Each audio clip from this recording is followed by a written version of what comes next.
Salut! Aujourd'hui on attaque la Obao GTB qui est arrivée donc dans un état un peu triste, mais en fait après nettoyage, comme vous pouvez le constater, en fait c'est pas grave du tout, elle est propre. On va voir ce qui se passe au niveau des diffs, pourquoi il y avait de l'huile partout. J'ai le bac à batterie d'origine, donc c'est dommage d'avoir fait un gruyère de ce châssis pour monter autre chose, et surtout un gruyère de travers, sans fraiser les vis ni rien. Une fraise c'est pas très cher, hein, donc si vous faites des trous, faites-les bien et faites un petit coup de fraise, ça sera toujours bien.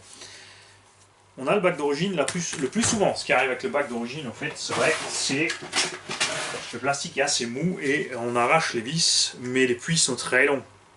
Donc c'est très facile de percer plus loin et de mettre des vis plus loin. Tout simplement, des fois, il ne faut pas se casser la tête. On va sortir un diff après l'autre, voir ce qui se passe. Donc pour sortir le diff central sur Obao, tu enlèves les deux vis ici en haut du renfort et tu n'enlèves que les trois de l'arrière. Tu te méfies parce que souvent ces vis sont très serrées ou fixées à la loctite.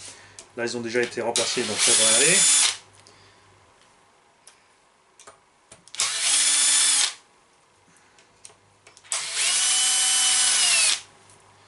Voilà, et quand tu as fait ça, et ben, tu peux enlever ton diff central. Hop. Les axes ont des tout petits méplats, mais rien de méchant. Parce que c'est du solide, c'est certain.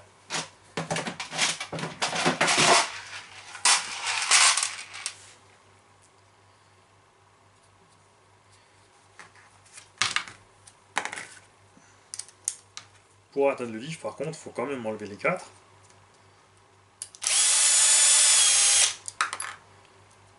Il y avait un pignon de 22 dessus, donc vache, j'espère que ça roulait qu'en 4S, parce qu'ensuite c'est qu'un pignon de 22, il y a 2000 kV, ça sent la machine qui a tenté le speedrun. On a des traces de caillasse qui sont passées sur le corps de diff central. Et on a de la graisse dégueu partout et de l'huile qui sort de partout. On n'a pas de jeu. Ça, c'est ce qui arrive souvent chez Arma, c'est que ces noix prennent un jeu monstrueux de ce sens et vous avez une fuite d'huile qui se produit en fait entre le puits et la noix. On m'a demandé est-ce qu'on peut monter d'autres diffs dans Arma. J'ai pas essayé.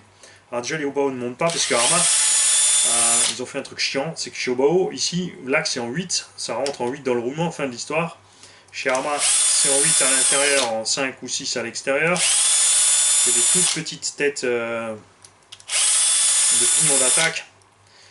Il y a les sorties ici de diff qui ont des tailles différentes que ce qui se passe au niveau des roues. Et là-dedans, il va y avoir du boulot. Là-dedans, c'est la purée métallisée. Alors c'est pas grave parce que les diffs Obao sont solides, donc ça n'empêchera pas de fonctionner. Par contre, c'est sûr qu'il y a besoin d'un grand nettoyage là-dedans. La couronne principale, par contre, a déjà été changée de toute évidence, puisqu'elle n'a pas de trace d'utilisation. En fait, à peine. Donc elle a été changée il n'y a pas longtemps. On va se faire, attends, je vais me faire une boîte séparée pour ça. Comme ça, on peut déjà laisser couler tout ce truc complètement dégueu. Support moteur intact. Là aussi, ça c'est des choses qui arrivent, hein, c'est des pierres qui sont mises entre le pignon et le support. Et ça va te faire une petite trace dans le support, rien de méchant.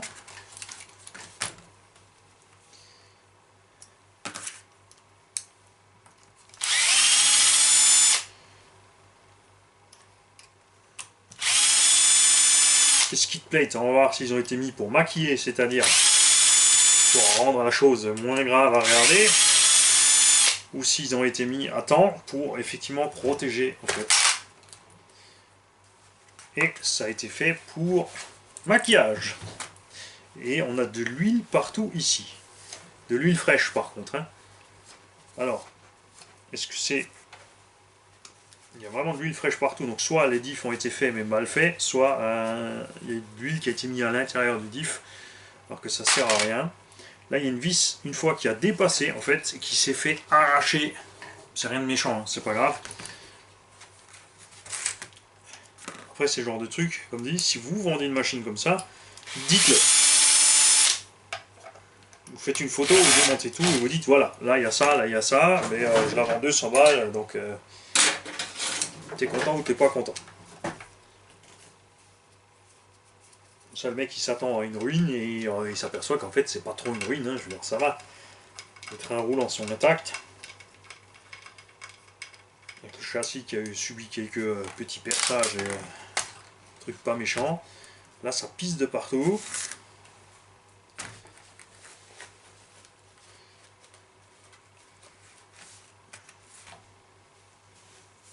Alors, est-ce qu'il y a eu échec de la révision?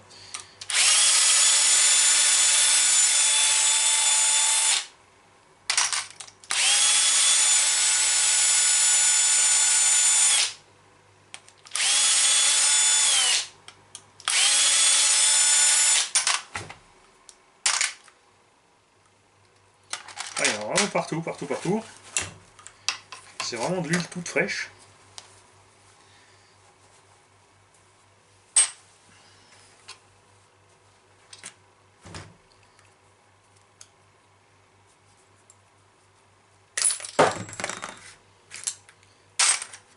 Hop.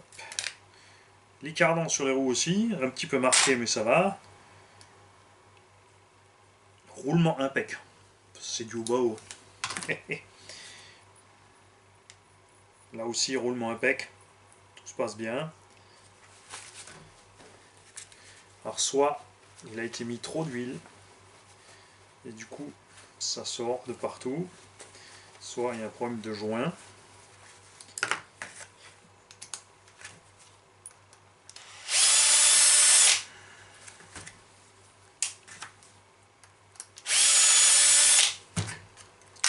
Alors je sais, vous m'avez fait voir, vous avez vu faire ça 100 fois, mais comme toujours, c'est pour le proprio, c'est pas pour tout le monde.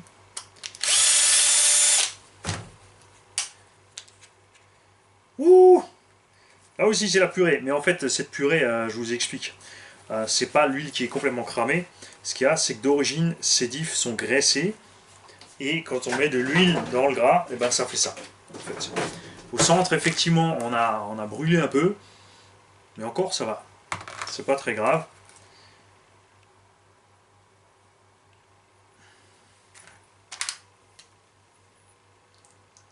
Ouais, c'est ça en fait. Hein. C'est uniquement le mélange de graisse et d'huile, donc rien de méchant. On n'a pas d'usure ni rien. D'ailleurs, même les diffs ils sont pas vraiment. C'est impressionnant. Alors, soit cette machine n'a pas beaucoup servi, mais elle a été mal utilisée.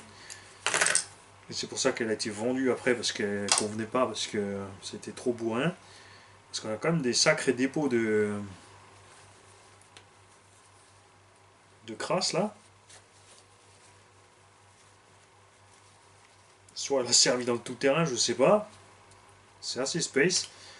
En tout cas, il va falloir que je regarde pourquoi l'huile est sortie de partout. Si on en met trop, ça pose un problème effectivement. La surpression peut causer ça, ou alors le joint a glissé de travers, mais si le joint avait été mis de travers, je peux vous dire qu'il serait cassé en fait. Il n'est pas cassé.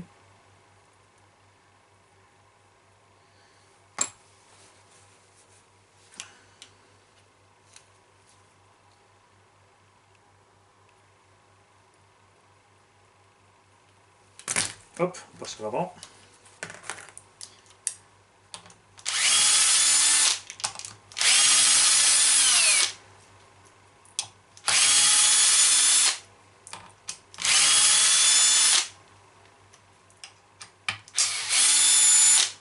Ça aussi, hein, souvent les vis des puits de direction vont très dur. Donc n'hésitez pas à chauffer un petit peu pour casser la loctite.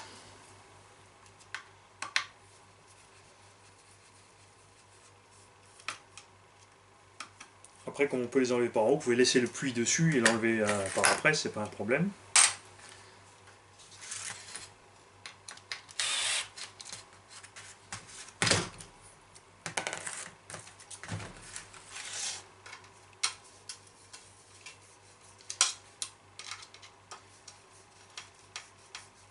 Ça aussi, j'aime bien chez Obao, les renforts de châssis ont des nil stop à l'intérieur, le filetage n'est pas dans le plastoc.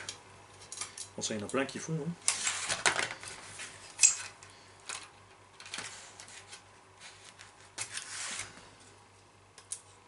Là aussi, une tonne d'huile. M'étonnerait que les deux diffs étaient mal montés. Je pense qu'il y a eu en fait de l'huile tout simplement mise partout. Moi aussi, quand j'étais petit sur le Grasshopper, je remplissais ma boîte d'huile pour faire comme sur les grandes voitures. Mais ça pissait de partout. C'est pas étanche le plastique. Alors, pour enlever le train avant, c'est pas compliqué. Enfin, pour le pare-choc devant, tu as deux vis au centre du pare-choc. Et le piège se situe au milieu en fait. Tu passes entre la mousse et le pare-choc. Et tu as une vis ici au fond. Voilà. Et ensuite, tu as 4 vis ici qui tiennent le renfort supérieur avec toute la tourelle dans le bulkhead arrière.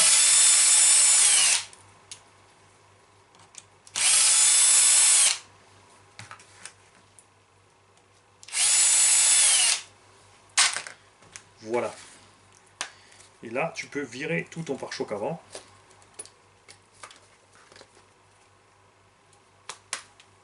Tout simplement.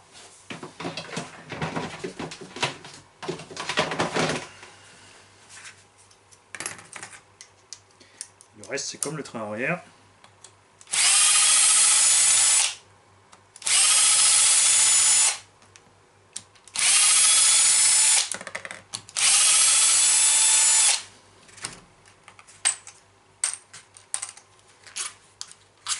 Sauf que tu perds pas les cardans, comme c'est les CVD devant.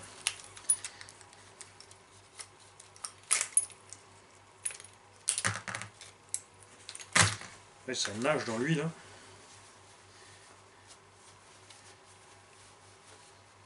Là aussi, là on a des traces sur les dents. Puis a priori, a fortiori, le diff arrière a été changé, tout comme la couronne centrale. Les roulements sont bons aussi. Enfin, c'est dur à dire. Hein. On n'a vraiment pas beaucoup d'usure sur les pièces ni rien.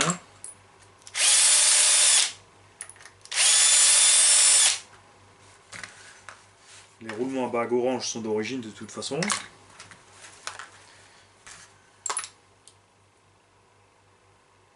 Ah voilà, regarde le joint. Là, le joint était mal mis, il a été pulvérisé, il y a la moitié qui est passée dans le diff. Ce qui explique la fuite, et à l'arrière du coup aussi, je pense qu'il était tout simplement de travers, ce qui explique aussi la fuite. Tout comme au centre. Donc, il nous faut une petite pochette avec des joints. Rien de méchant. Et sinon, bah, tout est impec. Hein. On changera l'huile des amortos. Les roulements de roue avant sont impec. On va les huiler de chez Wurth. Comme j'ai fait un petit nettoyage à l'eau.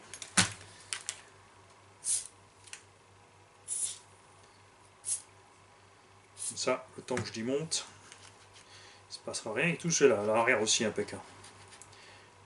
Les biellettes n'ont pas de jeu. Les triangles ne sont pas arrondis. Les cales de train non plus. Il n'y a pas vraiment de... En fait, ce véhicule a été mal mené, mais il n'a pas roulé beaucoup. De toute évidence. Et puis le pire, c'est la suspension arrière totalement mal réglée. Voilà. Ben, t'as de la chance. Pignon d'attaque, pas de traces, ni à l'avant ni à l'arrière. Cardan pas usé, rien du tout. En fait, c'est une super méga affaire, puisque tu l'as reçu complètement pas cher. De toute évidence, quelqu'un qui ne savait pas ce qu'il faisait avec ses deux mains. C'est pas méchant pour le propriétaire, si regarde. Hein. On est tous passés par là, on a tous commencé quelque part. Comme dit, avec mes premiers RC, je faisais aussi tout et n'importe quoi, et c'était pas beau à voir à la fin. Voilà. Donc là, vraiment rien à faire. Je vais m'occuper de tes diffs. On va remonter tout ça. Il te faudra un pignon plus petit parce que là, 22 c'est mauvais. Je vais aller voir, bouge pas, dans ton stock de pièces. Hein?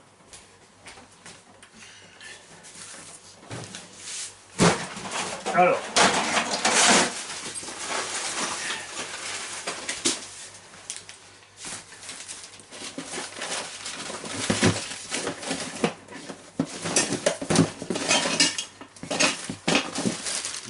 avons en stock de pièces, c'est effectivement la couronne d'origine qui a... ouais, je confirme, hein, elle n'a pas reçu grand chose. Elle n'est pas usée, les dents ne sont pas arrondies ni rien. En fait, elle a juste par contre pris de la caillasse au passage. Les feux pour la GTB existent à part option-0023 chez Obao.